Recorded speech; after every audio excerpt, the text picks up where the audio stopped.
اب یہاں ایک اور شرعی مسئلہ بھی سن لیں، نبی پاک علیہ السلام کا نام محمد صلی اللہ علیہ وسلم بار بار لیجئے، دل میں سکون اور قرار پیدا ہوتا ہے، اس میں کوئی حرج نہیں، مگر یا محمد کہنا علماء کہتے ہیں یہ ناجائز ہے، کیونکہ یہاں ندا ہے، اللہ کے حبیب کو آپ ڈائریکٹ نام لے کے کیسے پکار سکتے ہیں؟ ارے میری آپ کی کیا اوقات ہے؟ اللہ نے قرآن میں کئی جگہوں پر نبیوں کے نام لیے، کہیں اللہ کریم نے یا آدم یا نوح یا ابراہیم یا موسیٰ یا عیسیٰ کہہ کر بات کی ہے، مگر قرآن شروع کیجئے الحمد شریف سے لے کر والناس تک ایک جگہ پہ آپ یا محمد نہیں دیکھیں گے۔ اللہ نے جب اپنے حبیب سے بات کی ہے تو کیسے پکارا ہے؟ یا ایھا المدثر، یا ایھا المزمل، کبھی طٰہٰ کہا ہے، کبھی یاسین کہا ہے۔ ارے جب رب اپنے حبیب کو کس پیارے انداز میں پکار رہا ہے تو پھر میں اور آپ کون ہوتے ہیں؟ یا رسول اللہ کہیے، یا حبیب اللہ کہیے، یا نور اللہ کہیے، رحمت للعالمین کہہ کے پکاریے۔ میری اور آپ کی اوقات ہے؟ دیکھیں یہ بات ان لوگوں کو سمجھ آئے گی جن کے گھروں میں یہ تعظیم دی جاتی ہے کہ والد کا نام نہیں لینا ہے، ابو کا نام لیتے، باپ نام لے کے پکارتے ہیں، اب بتاتے ضرور ہیں آپ کے ابو کا نام کیا ہے، میں بتاتا ہوں یعقوب ہے، لیکن ابو سامنے ہو تو کہ اے یعقوب کہہ کے بات کروں گا؟ نہیں، ابو جی، سمپل۔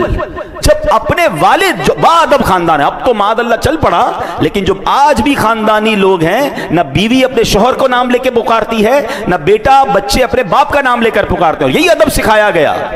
تو جس پر ماں باپ قربان ہیں، جس پر میرا سب کچھ قربان ہے، میں ان کو نام لے کر کیسے پکار سکتا ہوں؟ قرآن کی تعلیم یہ ہے۔ اب دیکھیں ادب کا مقام کیا ہے، تو سرکار قرآن کہتا ہے ایسے مت پکارو جیسے تم آپس میں ایک دوسرے کو پکارتے ہو۔ اچھا یہاں ایک اور بات سمجھنے والی ہے، آداب کس کے بیان ہو رہے ہیں؟ نبی پاک علیہ السلام کے، اور بیان کون کر رہا ہے؟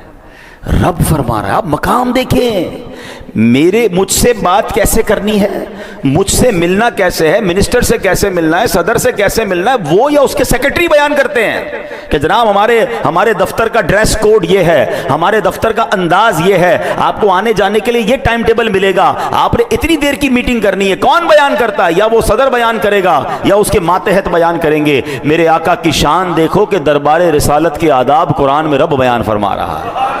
نبی پاک صلی اللہ تعالی علیہ وسلم نے 3 چیزیں ہمارے ذمہ لگائیں، فرمایا اپنی اولاد کو سکھاؤ۔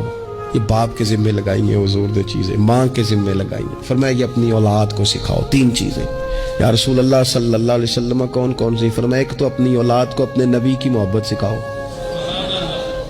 اس کا مطلب ہے ابا کو نعت پڑھنی چاہیے نا، اس کا مطلب ہے اماں کو نعت آنی چاہیے نا، اس کا مطلب ہے حضور کے قصیدے یاد ہونے چاہیے نا، اس کا مطلب ہے نا کبھی بازو تھام کے باپ کا ہے نا پتر چل آج فلان جگہ تجھے لے جاؤں، وہاں مدینے والے کی باتیں ہوں گی۔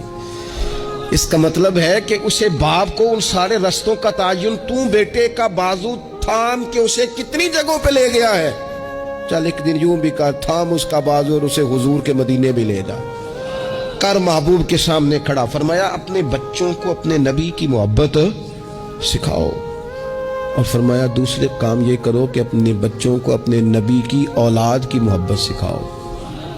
سکھائی حضرت عمر نے جناب عبداللہ ابن عمر کو محبت، تو پھر انہوں نے محبت کی، اپنی اولاد کو اپنے نبی کریم کی اولاد کی اہل بیت کی محبت سکھاؤ۔ اور تیسرا حضور نے ذمہ لگایا کہ اپنے بچوں کو قرآن پاک کی تلاوت سکھاؤ۔